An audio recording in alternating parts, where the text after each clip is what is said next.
오늘은 충격적인 이도영 회장의 증언을 말씀드리겠습니다.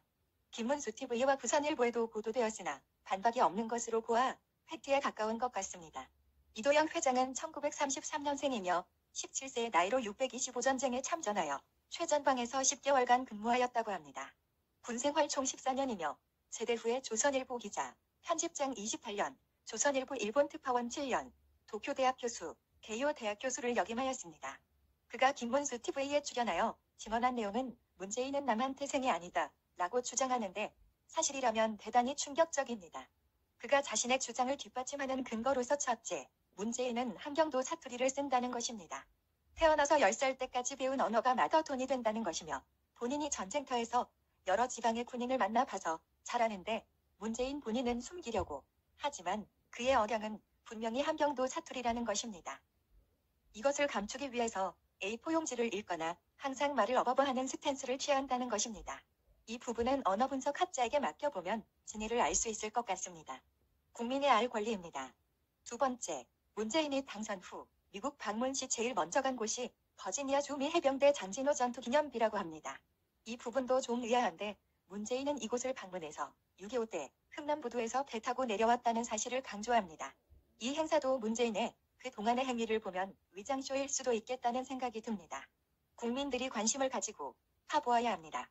세 번째, KTV에 출연해서 북한의 외갓집에서 살았던 곳에 가고 싶다고 했다거나 양평에 김여정이 왔을 때 개마고원, 백두산에 가보고 싶다고 했던 것에 주목할 필요가 있습니다. 사람이 나이 들면 고향에 묻히고 싶어 합니다. 문재인은 거제도에서 태어나지 않았으며 북한 태생일 가능성이 높다는 것입니다.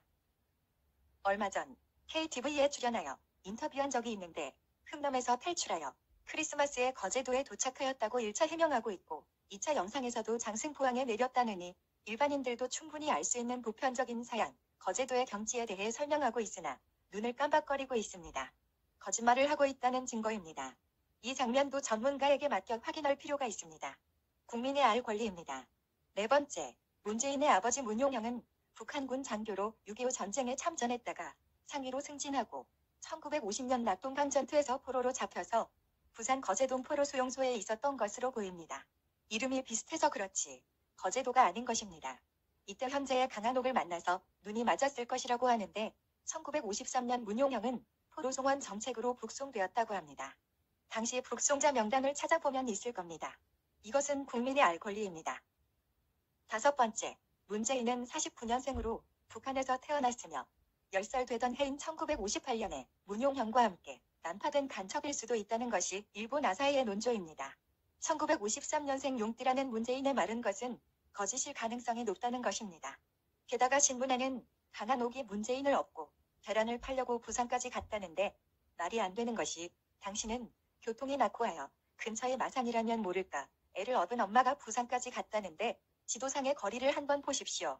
앞뒤가 맞지 않는 거짓말입니다.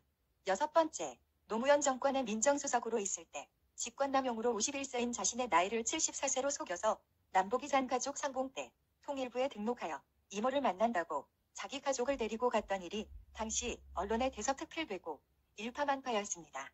그런데 현재 돌아간 어머니는 주민등록상 양산 태생이고 양산 사투리를 쓰는데 이모가 북한 태생이라는 것이 앞뒤가 맞지 않다는 것입니다.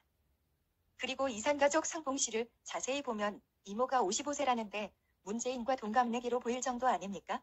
북한의 누나 혹은 쌍둥이 여동생으로 의혹을 제기하는 분도 있습니다. 문용형이 난파된 이듬해인 1959년 배다른 동생 문재익이 탄생하여 해양대학을 졸업했는데 문재인과 문재익은 전혀 닮지 않았고 형제간의 왕래도 없다고 합니다. 배다른 형제가 아니라면 있을 수 없는 얘기입니다.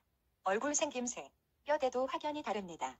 이도영 회장은 문재인이 친북 성향으로 대한민국을 부정하는 사람이라는 사실을 적시하면서 본인이 금년 7월에 일본에 있을 때 2019년 7월 한국산업통상부에서 국회에 제출한 자료에 관하여 니케이 산케이 신문에 일본에서 수입한 불화수소, 핵폭탄 재료와 화학무기 재료 등을 500톤가량을 수입해서 절반가량을 북한, 파키스탄 등의 적성국에 팔았다는 것입니다.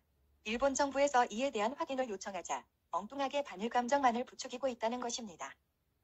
한국 대표가 갔을 때 일본 대표가 한국 정부에 해달라는 말이냐, 개인에게 해달라는 말이냐 하자 정부 공식 논평은 거부했습니다. 도대체 뭐 하자는 거냐고 하네요.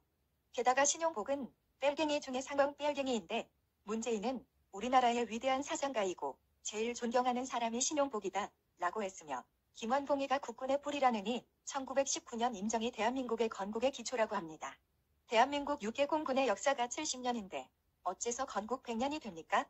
군대 없는 건국이 세계 역사상 도대체 어디에 있습니까? 말이 안 되잖아요. 문재인 씨, 당신 변호사 출신 맞나요? 문재인은 북한 정권이 주장하는 역사 논리를 그대로 따라하고 있으니 그냥 둘 수 없어서 방송에 나왔다고 합니다. 1933년생이면 대한민국 역사의 산증인인데 문재인 거짓말쟁이보다 이분의 말씀을 더 믿고 싶어집니다. 문재인 씨, 당신의 정체가 점점 백일화에 드러나고 있으니 더 망신당하기 전에 빨리 청와대에서 나오세요. 국민 언론의 명령입니다.